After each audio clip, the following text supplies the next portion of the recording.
Welcome to Awanish classes. मैं आपका दोस्त अवनीश चौधरी। तो आज हम शुरू करने वाले हैं टेस्ट सीरीज का पार्ट नंबर 2 यानी सीरीज 2, जो कि हमारा होने वाला है क्वेश्चन पेपर 2017 का। हम इससे पहले प्रीवियस वीडियो में आपको 2016 के ऑल टाइप्स के क्वेश्चन करा चुके हैं। अगर आपने वो नहीं देखे हैं तो आप जाकर उनको वॉच कर सकते हैं, क्योंकि बहुत सारे क्वेश्चन जो 2017 में पूछे गए हैं वो 2016 में हम उनको पहले से ही करा चुके हैं। तो चलते हैं हमारे अगले क्वेश्चन की तरफ। तो बच्चों चलते हैं हमारे क्वेश्चन नंबर 1 पर। हमारा क्वेश्चन नंबर 1 है, यूरोप में प्रिंटिंग प्रेस का आविष्कार किसने किया था? तो मैं आपको लास्ट सीरीज बता चुका हूं बच्चों कि प्रिंटिंग प्रेस का आविष्कार किन्होंने किया था? जोहान्स गुटेनबर्ग ने किया था। अगर आपसे पूछें कि प्रिंटिंग प्रेस का आविष्कार यूरोप ने किस सन में किया था, तो 1450 में क्या करा था बेटा? इसका आविष्कार किया था। इस क्वेश्चन को दो तरीके से डिफाइन कर सकते हैं। जैसे आपसे ही पूछ सकते हैं कि गुटेनबर्ग ने प्रिंटिंग प्रेस का आविष्कार कौन से देश में किया था? तो बेटा किस में किया था? यूरोप में किया था। ठीक है। तो बच्चों चलते हैं हमारे अगले क्वेश्चन पे, जो 1 नंबर में पूछा गया है। क्या पूछा है बच्चों? क्वेश्चन नंबर 2 देखेंगे कि भारत में चाय उत्पादक राज्यों के 2 नाम बताने हैं आपको। ठीक है। देखिए, चाय उत्पादन हमारे देश में क्या होता है? बहुत ज्यादा होता है। यानी अगर आप देखें कि पूरे वर्ल्ड के अंदर जो हमारी पोजीशन है चाय उत्पादक में, वो कौन सी है? 2nd पोजीशन पे हम स्टेबल है आज की डेट में। ठीक है। तो देखें कि राज्य कौन कौन से यहाँ पर पूछे गए हैं। हमारे से पूछा गया है, देखो, एक तो असम में हमारे यहाँ क्या होता है? बहुत अत्यधिक क्या होती है? चाय का उत्पादन किया जाता है। उसके बाद त्रिपुरा है, केरला है और हिमाचल प्रदेश में है। चाय उत्पादन के लिए और क्या चीज इंपॉर्टेंट बताऊं आपको कि चाय उत्पादन ऐसी जगह होता है जहां पर मिट्टी के अंदर थोड़ी अम्लता हो, एंड वहां का जो पीएच मान है ना, देखो पीएच आप लोग अभी केमिस्ट्री के चैप्टर नंबर 2 में पढ़ोगे एसिड और बेस के अंदर। अगर जिस भूमि का जो पीएच मान है वो 5.5 से 6.5 तक पीएच मान होता है, तो ऐसी कंडीशन में क्या होता है? चाय की उत्पादन बहुत अच्छी तरीके से या चाय की खेती बहुत अच्छी तरीके से होती है। ठीक है। आपसे एग्जाम के अंदर बेटा 2 क्वेश्चन पूछे जाएंगे, मतलब 2 पॉइंट पूछे जाएंगे कि 2 राज्यों के नाम बताने हैं। तो मैंने आपको 4 बता दिए, कभी आप भूल भी जाओ तो असम और केरल, इनका ध्यान रखना। यहाँ पर चाय की मात्रा क्या होती है? बहुत अधिक मात्रा में चाय का उत्पादन किया जाता है। तो बच्चों चलते हैं हमारे अगले क्वेश्चन की तरफ। क्वेश्चन नंबर 3, भारत में सिंचाई के 2 प्रमुख साधनों का उल्लेख करें। देखिए, जैसे कि आपको पता है कि इंडिया क्या है कि कृषि प्रधान देश है।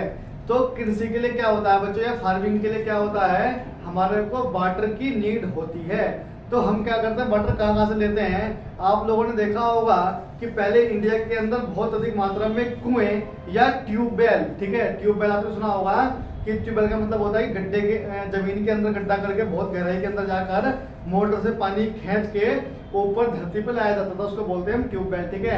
आज भी ग्रामीण क्षेत्र में ट्यूबवेल बहुत अधिक मात्रा में पाई जाती है, तो आप देख सकते हैं। ठीक है। या आपने कभी सुना होगा हेड पंप, जो हमारे शहरों में भी लगे रहते हैं। कहीं कहीं आप देखते हैं कि हेड पंप का अगर पानी आप खींचें या हेड से पानी निकालें तो वहाँ का पानी क्या होता है? बहुत अधिक ठंडा होता है, क्योंकि वो जमीन के बहुत अंदर से आता है। जैसे आपका हैंड पंप लगता है ना, ऐसे ही आपके जो ग्रामीण क्षेत्र के हैं वहाँ पर ट्यूबवेल लगानी पड़ती है। दूसरा, आप लोगों ने देखा होगा कि हमारे खेतों के बगल में कभी आप गांव वगैरह घूमने के लिए कभी जाएंगे तो आप देखना खेत के बगल में हल्की सी मुंडेर होती है। ठीक है। मुंडेर मीन्स यानी 1.5-2 फीट की नाली होती है। उस नाली के अंदर से क्या होता है कि पानी खींचने का क्या करते हैं? हम काम करते हैं। यानी अगर हमारे को अपने खेत के अंदर पानी छोड़ना है तो पहले हम नहर से पानी को खोलेंगे। ठीक है। वहाँ पर कुछ ऐसे बनाने पड़ते हैं, ऐसे उपकरण कि नाली टाइप बनानी पड़ती है कि जब हमें रिक्वायरमेंट होती है तो हम नहर के पास जाकर उसको खोल देते हैं, तो नहर से पानी क्या आता है? हमारे वहाँ तक फ्लो होके आ जाता है। जैसे ट्यूबवेल है, तो ट्यूबवेल से क्या करते हैं? पानी पहले खींचते हैं और पानी खींचने के बाद हम क्या करते हैं? उसको खेतों तक पहुंचाने का काम करते हैं नाली के माध्यम से। तो उसे ही एक वो भी एक नहरों के माध्यम से क्या होता है? सिंचाई का एक बहुत बड़ा प्रमुख साधन है। ऐसे ही तालाब भी हैं। तालाबों का मीन्स जैसे हमारे पास एक बहुत बड़ा गड्ढा है कहीं पर, उस गड्ढे के अंदर क्या होता है कि बारिश का पानी आगे क्या होता है? स्टोर हो जाता है। ठीक है। और जब पानी स्टोर हो जाता है तो स्टोर होने के बाद क्या होता है बच्चों कि उस पानी को भी हम क्या करते थे? नालियों के माध्यम से। नाली का मतलब एक ऐसी मुंडे बनाई जाती है खेतों के बगल में जो 2 से 3 फीट की होती है। मैक्सिमम 1.5 फीट की होती है आज की डेट में ग्रामीण क्षेत्रों में, ठीक है। तो वहां से क्या करते थे, पानी, उस पानी को वहां से निकाल कर उस पानी को अपने खेत के अंदर क्या करते थे, हम लाके खेती में पानी का उपयोग क्या करते थे, ठीक है। तो यहाँ पर 2 उपाय पूछ रखे हैं आपसे, ठीक है, 2 मुख्य साधन बनाना है। मैंने यहाँ पर 3 डिफाइन कर रखे हैं, ठीक है। पहला आपका कुएं, ठीक है, कुएं के माध्यम से क्या कर सकते हैं हम सिंचाई का, जो पहले के जमाने के लोग थे वो कुएं से ही पानी निकाल के क्या करते थे, खेतों में पहुंचाया करते थे। नलकूप का मतलब ट्यूबवेल होता है, ठीक है, ट्यूबवेल आप लोगों ने देखी होगी, खेत के बगल में घर सा बना हुआ होता है और वहां पर पानी चलता है ठंडा, ठीक है, तो उसे हम क्या बोलते हैं, ट्यूबवेल बोलते हैं। दूसरा पॉइंट है नहरों द्वारा सिंचाई, यानी ये एक प्रमुख साधन है कि नहरों के द्वारा क्या कर सकते हैं, हम खेतों में फार्मिंग कर सकते हैं। और नंबर 3 है तालाबों द्वारा सिंचाई, यानी सिंचाई का मतलब होता है फार्मिंग, ठीक है, यानी उसको क्या कर रहे हैं, पानी पहुंचा रहे हैं अपने खेतों तक। तो ये मैंने 3 एग्जांपल दिए हैं, इसमें से कोई भी 2 एग्जांपल क्या कर सकते हैं आप अपनी कॉपी के अंदर लिख सकते हैं। तो बच्चों चलते हैं हमारे अगले क्वेश्चन की तरफ। हमारा क्वेश्चन नंबर 4 है, भारत में प्रथम सूती वस्त्र मिल कब और कहां स्थापित करी गई थी। यह क्वेश्चन 2 तरीके से पूछा जा सकता है और मैं आपको 2 तरीके से यहाँ पर डिफाइन कराने वाला हूँ। तो देखो कलकत्ता, इसका जो आंसर है वो कलकत्ता के पास फोर्ट गलस्टर, ठीक है, याद रखना, फोर्ट गलस्टर 1818 ईस्वी में क्या हुआ था, आपकी जो प्रथम सूती वस्त्र मिल है तो उसका क्या किया गया था, स्थापना करी गई थी। बट अगर आपसे पूछा जाए कि भारत में प्रथम आधुनिक वस्त्र मिल कब स्थापित करी गई थी, आधुनिक का मतलब जहां पर मशीनरी का उपयोग ज्यादा किया गया था, क्योंकि देखो आपको पता है कि पहले के जमाने में क्या था, पहले लोग हाथ से कपड़ों का क्या करते थे, बुनाई करा करते थे, फिर मार्केट में बेचा करते थे। उसके बाद मशीनें आई, ठीक है, तो वही जो मशीनें आई तो उसके बाद में क्या करा गया, एक आधुनिक वस्त्र मिल क्या गया करा आपका, उन्होंने क्या करा, आधुनिक वस्त्र मिल क्या करी, स्थापना करी। जैसे आप लोगों को पता होगा कि मुंबई में 19वीं शताब्दी के मध्य में भारी आबादी क्यों हुई, अब यहाँ समझाएंगे आपको, ठीक है, उसको भी देखो नोट में लिखे ना इसको अलग से। लेकिन भारत की जो पहली आधुनिक सूती कपड़ा मिल की स्थापना 1854 में हुई थी, ठीक है, जहां पर किसकी, आधुनिक मिल की स्थापना करी गई थी, वहां की बात कर रहा हूं बच्चों। और ये आपका बॉम्बे स्पिनिंग एवं विंग द्वारा करी गई थी। ये शब्द आपको बड़े आराम से नोट करने हैं, गलती बिल्कुल नहीं करनी है, क्योंकि आपसे नेक्स्ट जब हम क्वेश्चन पेपर कराएंगे तो कहीं ना कहीं आपको देखने के लिए मिलेगा कि आधुनिक वस्त्र मिल की स्थापना कब और किसके द्वारा की गई थी। तो बच्चों चलते हैं हमारे अगले क्वेश्चन की तरफ। क्वेश्चन नंबर 5, बाल लिंग अनुपात से क्या अभिप्राय है, यानी चाइल्ड सेक्स रेशियो से आप क्या समझते हैं। रेशियो का मतलब ये होता है, चाइल्ड सेक्स रेशियो का, कि अगर 1000 बच्चे पैदा हो रहे हैं तो उसमें कितनी लड़के हैं और कितनी लड़कियां हैं, ठीक है बच्चों। तो देखते हैं बाल लिंग अनुपात। देखो अभी क्या है कि आपके लिंग की बात हो रही है, यानी देखो क्या होता है कि तो बड़ों का होता है, बच्चों का होता है, ठीक है। जब आपसे बड़ों की बात करेंगे तो पूछेंगे आपसे कि लिंग अनुपात से आप क्या समझते हैं, यानी सेक्स रेशियो से आप क्या समझते हैं। बट अभी यहाँ बात किसकी हो रही है, चाइल्ड की यानी बच्चों की। तो कैसे लिखेंगे कि 0 से, यानी जो पैदा हुआ है करंटली, और 6 साल की जो बच्चे हैं, यानी 0 से लेकर 6 वर्ष तक की आयु में प्रति 1000 बालकों में बालिकाओं की संख्या, यानी अगर 1000 लड़के पैदा हुए हैं या 1000 बच्चे पैदा हुए हैं तो उसमें लड़के कितने पैदा हुए हैं और लड़कियां कितनी पैदा हुई हैं, उसको क्या बोलते हैं, हम चाइल्ड सेक्स रेशियो बोलते हैं। एक काम कर दिखाऊंगा, यहाँ पर लिख लेना नोट, ठीक है, आप यहाँ क्या लिखा, नोट। देखो एक संस्था है, क्या लिखा है, according to National Family Health Survey, ठीक है, ये कब हुआ था, 2020 से लेकर 2021 के बीच में ये रेशियो या ये सर्वे हुआ था। और इसका शॉर्ट में क्या नाम है, देखो आपको शॉर्ट ही घूम दी जाती है, इसका नाम है NFHS, और कोमा लगा के क्या लिखना है आपको, 5 लिखना है, ठीक है। ये एक इनका कोड वर्ड है, ठीक है, जैसे आप लोग इसमें कोड वर्ड होते हैं कि अगर आप 10th के बच्चे हो तो आपका सेक्शन A है, इनका B है, या रोल नंबर होते हैं, ऐसे इनका एक कोड है, इसका नंबर क्या है, 5 है, क्योंकि इन्होंने इससे पहले भी सर्वे करे हैं जिसका नाम 1 2 3 4 का गया है, लास्ट इनका 5 है, ठीक है। इंडिया सेक्स रेशियो 2023 इज, दो क्या लिखा है, यानी 1000 में क्या हो रहा है कि 1000 जो 20 है वो फीमेल्स पैदा हो रही हैं पर 1000 मेंस पर, ठीक है। तो इस क्वेश्चन को आपको अच्छे से डिफाइन करना है और आपको ये नोट बना के लिख लेना है, क्योंकि ये क्वेश्चन आपके एग्जाम में पूछा जा सकता है। तो बच्चों चलते हैं हमारे नेक्स्ट क्वेश्चन पे। क्वेश्चन नंबर 6, 1968 ईस्वी में ओलंपिक मुकाबले कहाँ पर हुए थे? जैसे आप लोग देखते हैं कि ओलंपिक में बहुत सारे तरह के टाइप्स के गेम खेले जाते हैं कि चक्का फेंक, भाला फेंक, दौड़ भी होती है। तो 1968 में क्या हुआ था, मुकाबले हुए थे, ठीक है। तो ये कहाँ पर हुए थे बच्चों? ये आपसे सीधा ये पूछा गया है कि मुकाबले कहाँ पर हुए थे। तो बता दूं 1968 के मुकाबले हमारे कहाँ हुए थे? मैक्सिको में हुए थे। ये क्वेश्चन 2-3 टाइप से घुमा के पूछ सकते हैं। जैसे पूछ सकते हैं आपसे कि मैक्सिको में मुकाबले किस सन में हुए थे? तो क्या लिखोगे? 1968 में मैक्सिको के मुकाबले हुए थे, ठीक है। तो ये चीज आपको पता होनी चाहिए बच्चों कि मैक्सिको क्या है। वैसे आपको एक चीज और पढ़ लेनी चाहिए इसके अंदर कि ओलंपिक्स जो होते हैं उसमें कौन कौन से गेम्स होते हैं, क्योंकि ओलंपिक्स में क्या मिलते हैं, हमारे को गोल्ड मेडल्स मिलते हैं। जैसे अभी लास्ट ईयर हमारे भारत से, या शायद इसी ईयर हमारे भारत से क्या हुआ था, कुछ गोल्ड मेडल लाए थे।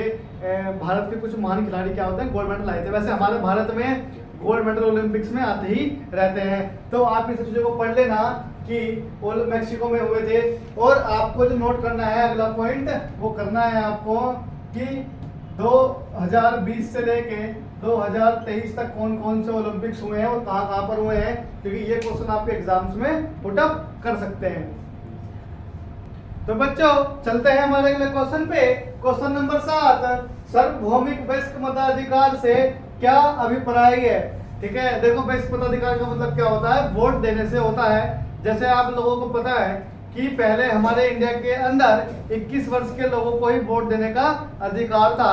बट अगर आप जाए राजतंत्र में तो राजतंत्र में केवल राजघर के जो लोग थे उनको ही, या जो पादरी लोग हुआ करते थे उन लोगों को ही वोट देने का अधिकार हुआ करता था। बट आज की डेट में ऐसा कुछ नहीं है। हमारे इंडिया में ना तो जाति, ना धर्म, ना किसी और तरह के समुदाय का मतलब कोई भेदभाव नहीं किया जाता। जिसकी उम्र 18 वर्ष है और उसको वोट देने का अधिकार है। बट कंडीशन क्या है, एक तो उसकी उम्र जेन्युइन 18 साल होनी चाहिए, दूसरा उसके पास हमारे इंडिया का पहचान पत्र होना मोस्ट इम्पोर्टेंट होता है। तो देखो कैसे डिफाइन करेंगे, सार्वभौमिक वयस्क मताधिकार। देखो जाति, लिंग, धर्म, सामाजिक स्थिति आदि के बावजूद सभी नागरिकों को वोट देने का अधिकार है। अगर आप भी स्टूडेंट लाइफ में हैं और आप 18 साल के होने के बाद अपना पहचान पत्र बनवाते हैं तो आप भी वोट देने के लिए क्या है, सक्षम है, या आप भी वोट वहां पर दे सकते हैं। तो बच्चों चलते हैं हमारे अगले क्वेश्चन की तरफ। क्वेश्चन नंबर 8, प्रति व्यक्ति आय किसे कहते हैं, यानी पर कैपिटल इनकम से आप क्या समझते हैं? तो बच्चों हमारे देश की कुल आय को जब कुल देश की जनसंख्या से भाग दिया जाता है तो जो वैल्यू या जो आउटपुट हमारे को प्राप्त होता है उसे हम क्या बोलते हैं, प्रति व्यक्ति आय बोलते हैं। देखेंगे इसे हम कैसे डिफाइन करेंगे। देखो क्या लिखा है बच्चों मैंने, जब देश की कुल आय को उस देश की जनसंख्या से भाग दिया जाता है तो जो राशि यानी जो अमाउंट आपको मिलता है उसे हम प्रति व्यक्ति आय कहते हैं। अगर आप डेफिनेशन भूल जाते हैं तो शॉर्ट फॉर्म में क्या लिख देंगे आप, ये फॉर्मूला आप नोट कर ले, नोट बना के कि औसत आय इज इक्वल टू कुल देश की आय अपॉन में कुल देश की जनसंख्या। ठीक है, आप इसको भी एग्जाम के अंदर अगर लिख के आएंगे फॉर्मूले को तब भी आपको पूरे के पूरे नंबर दिए जाएंगे, क्योंकि ये क्वेश्चन आपसे केवल एक नंबर में पूछा गया है। बच्चों चलते हैं हमारे सेकंड लास्ट क्वेश्चन पर जो हमारा एक नंबर का होने वाला है। आपदा न्यूनीकरण के 2 उपाय बताइए। ये आपका क्वेश्चन नंबर 9 है। इसमें क्या है कि बच्चों इसमें ये बताना पड़ता है कि ऐसे कोई 2 उपाय बताओ जिनसे आपदा आने पर आप सुरक्षित महसूस करते हैं। मैंने इसके अंदर 2 पॉइंट डिफाइन कर रखे हैं, पर मैंने आपने 2 पॉइंट पूछे गए हैं, बट मैंने आपको यहाँ पर 3 पॉइंट बताए हैं। देखो क्या लिखा है मैंने पहले पॉइंट में, घरों को बाढ़ के मैदान से दूर रखना चाहिए। यानी जहां पर बाढ़ आने की संभावना है हमारे को थोड़ा वहां से हटके मकान को डेवलपमेंट करना चाहिए। पॉइंट नंबर 2 क्या लिखेंगे, भूकंप का सामना करने के लिए इंजीनियरिंग पुल बनाना चाहिए। देखो क्या होता है, कभी आप अगर पहाड़ पे जाओगे बच्चों तो आपको दिखेगा कि वहां पर बहुत मोटे मोटे पत्थर से तार की फिटिंग करी जाती है, यानी तार लोहे के तार का जाल लाकर उसको क्या करा जाता है, पूरी तरीके से कवर किया जाता है ताकि जो मिट्टी या कुछ भी जो चीज है वो नीचे की तरफ ना खिसके पहाड़ पे। आप कहीं पहाड़ पे जाओगे तो गौर से देखना, जैसे कभी आप चंडी देवी मनसा देवी भी गए होंगे तो वहां भी कहीं कहीं आपको क्या है कि तार की फिटिंग देखने के लिए मिलती है, यानी पहाड़ों के ऊपर क्या करते हैं, तार का बहुत बड़ा जाल आता है, उसको क्या करते हैं अच्छे से फिटिंग कर देते हैं कि अगर कोई भी पत्थर या कोई भी मिट्टी वगैरह खिसकने की अगर उम्मीद है तो वो जाल पे टिक जाए, नीचे की तरफ ना आए। ठीक है, तो यही चीज है कि इंजीनियरिंग के उससे बनाना चाहिए। क्यों? क्योंकि देखो क्या होता है कि अगर आप किसी लोकल मिस्त्री को हायर करेंगे तो वो किसी भी तरीके से या कुछ भी मटेरियल यूज करके आपको जैसे बना के दे देगा, बट अच्छी मजबूती के साथ बनाने के लिए आपको किसी अच्छे इंजीनियर से ही ऐसी चीजें बनवानी चाहिए। ठीक है, पॉइंट नंबर 3 क्या लिखा है, तूफान से संपत्ति की रक्षा के लिए प्रभावी बिल्डिंग कोड बनाना। देखो कोड क्या होता है कि गवर्नमेंट के ऑथोराइज जो होते हैं ना, जैसे रेशो होता है, ठीक है, कि मैंने आपको लास्ट वीडियो में पढ़ाया था कि गवर्नमेंट की जो स्कीम होती है, जैसे हम कोई मकान बना रहे हैं तो उसमें क्या होगा, 3 तसले बजरी या रेत पर एक तसला किसका होगा, सीमेंट का होना चाहिए। ठीक है, तो ऐसे ही क्या होते हैं कोड होते हैं पहाड़ों बनाने के लिए कि इस रेशो से आपके मकान को क्या होना चाहिए, बनना होना चाहिए। क्योंकि आप लोगों को पता है कि पहाड़ों पर भूस्खलन, तूफान, आंधी या पहाड़ों को खिसकना या अत्यधिक वर्षा आने के बाद पहाड़ों को खिसकना या पेड़ों को काटना, उससे क्या होता है हमारे पहाड़ जो होते हैं वो खिसक जाते हैं, जिससे हमारी संपत्ति को भी नुकसान होता है। तो वही उन्हीं उपायों का क्या करना है, वर्णन करना है कि उन चीजों से हम यहाँ पर कैसे बच सकते हैं। आप कोई भी 2 पॉइंट या 3 पॉइंट अपनी मर्जी से भी यहाँ पर ऐड कर सकते हैं, क्योंकि एग्जाम के अंदर ये क्वेश्चन बहुत बार पूछा जा चुका है। तो बच्चों चलते हैं हमारे लास्ट क्वेश्चन पे। क्वेश्चन नंबर 10 क्या पूछा गया है, राष्ट्रीय सेवा योजना यानी एनएसएस कब शुरू की गई। देखो ये क्वेश्चन बहुत इंपॉर्टेंट है, आपसे एनएसएस या एनसीसी के बारे में हमेशा एक नया क्वेश्चन पुटअप करा जाता है। तो देखो यहाँ पर केवल क्या पूछा गया है, सन पूछा गया है। तो कब शुरुआत करी गई थी इसकी, 28 अगस्त 1959 में एनएसएस की स्थापना करी गई थी। बट आप यहाँ पर एक पॉइंट और ऐड कर लीजिए, देखिए नोट बना के लिखना, जबकि 24 सितंबर 1969 यानी ठीक 10 साल के बाद 37 विश्वविद्यालयों यानी जो आपके स्कूल्स होते हैं उसके अंदर क्या गया, एनएसएस को लॉन्च किया गया था। क्योंकि देखो जो एनएसएस और एनसीसी का कैंप होता है ना वो आपके स्कूल के माध्यम से ही होता है। किसी स्कूल के अंदर एनसीसी होती है, किसी स्कूल के अंदर एनएसएस होता है। तो स्टार्टिंग में 1969 में कितने विद्यालयों में लॉन्च किया गया था, 37 विश्वविद्यालयों में एनसीसी को लागू किया गया था। किस महान पुरुष ने इनको लागू करा, यानी उस व्यक्ति का नाम बताइए जिसने 37 विश्वविद्यालयों में एनसीसी को लागू किया या एनएसएस को लागू किया, सॉरी। ठीक है, तो क्या लिखेंगे, श्री आर.बी. राव जी ने 1969 को 37 विश्वविद्यालयों में एनएसएस को लागू किया। तो थैंक यू वेरी मच। अब मिलते हैं हमारी नेक्स्ट सीरीज में।